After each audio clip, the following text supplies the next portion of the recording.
What's going on, guys? It's Nando back again with another video, and today we're discussing the two new drones that just hit the market. Well, I should say just were announced. They haven't hit the market quite yet. Those that'll happen in about a few weeks.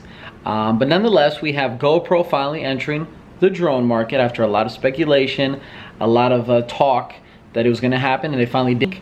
They announced it, they talked about it, and we've got their Karma coming into the drone space.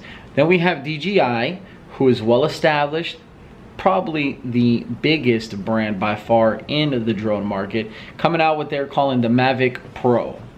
Two very enticing products for probably the same group of people, the same target area, and also for different kind of target areas.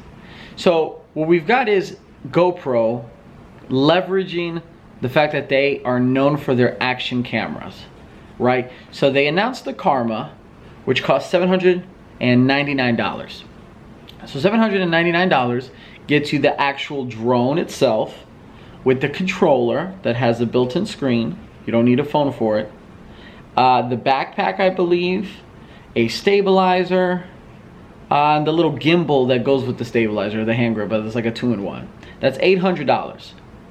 Now, its big omission is the fact that it does not come with a camera. So you're gonna wanna shell out to either get one of their two newly introduced cameras, right? The Session 5, or whatever they're calling it, or use one of your older models. I think the two previous models work with it, or you really can't use the drone. I mean, you can go fly it, but you're not gonna get any pictures because it needs a camera.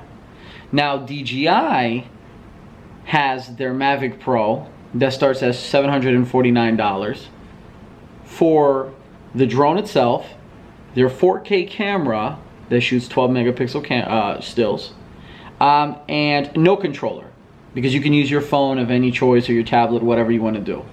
Now you can add the cool little controller that's much smaller than their big old bulky ones that we had with the Phantom 4. I think for like another $200 something, it's going to put you at $1,000. And when you take those $1,000, assuming you're going to buy the controller, and then you add in the fact that, or you take those $1,000, okay, from DJI, and then you take the fact that you're probably going to spend another $900 to $1,100 with the GoPro, spec for spec, price for price, it matches, because they both end up being about the same amount of removable, so it's stuck there, but it's just as good as the Phantom 4.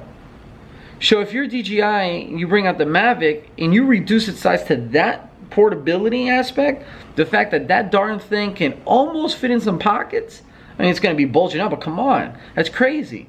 You throw that in a backpack, you don't even know it's in there. Put your laptop, your tablet, your books, or whatever, and you always have it with you. So you've got that portability, and that trounces Karma. Karma's already portable, which is crazy that we're talking about two, and we're deciding between two new drones that are both extremely portable and collapse in their own way.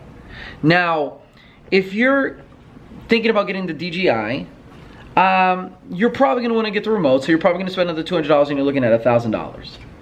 But what you do get is amazing software and features that you're not going to get on the Karma. You know, the follow me modes and the avoidance modes and the return to home and things like that are incredible. You know, they work almost 90% of the time. You're also getting better battery life, so 27 minutes I think to 20. You're getting faster speeds, I think it's 40 to 35 going DJI's way.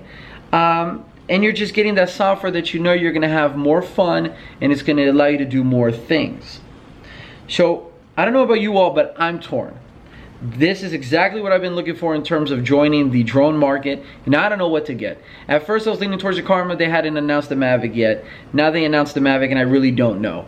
I don't own a GoPro, so if I'm going to go get the Karma, I'm definitely going to shell out for the Session or the Session 5, whatever they call it, either one.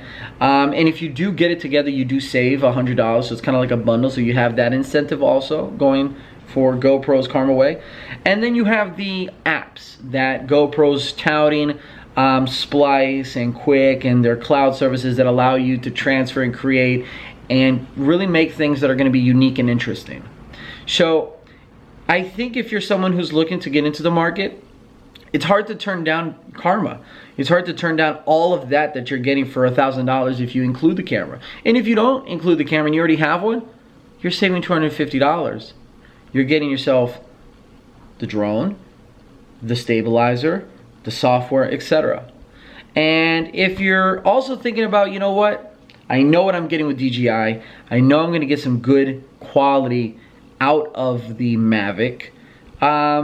You can get that, and that thing's gonna go with you everywhere. I mean, I still can't get over the fact that one is a backpack, which is already super portable and will go with you anywhere. And then the other goes in your bag or backpack. It even goes with you even more places, right? So think about flying. Think about the fact that, you know, you have carry-ons. You've got the Mavic, and you don't have to utilize one of your carry-ons to transport it like you're gonna do the Karma. And I hate saying that like that's, you know, oh my God, I gotta do that. No, because that's crazy that you're gonna be able to transfer or transport the Karma that way. But when we're looking at it price for price and feature for feature, it really is gonna come down to what do you value more? Do you value GoPro's ecosystem and versatility with the stabilizer, GoPro camera that you might already own, or one of the GoPro cameras that you're gonna get, software, and where they're going in that direction? Or do you value, you know, solid software and features that you're gonna get only with DJI? Because those are, my monitor just turned off, so apologize for the blue light, but you're gonna get those softwares and those features that you're only gonna get with the DJI.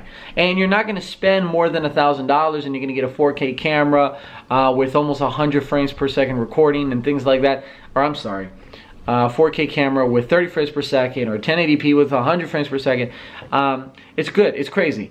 GoPro's cameras are amazing. You're getting some solid frame rates on either one of those two new announced cameras, in the 4K range and the 1080p range and all of that.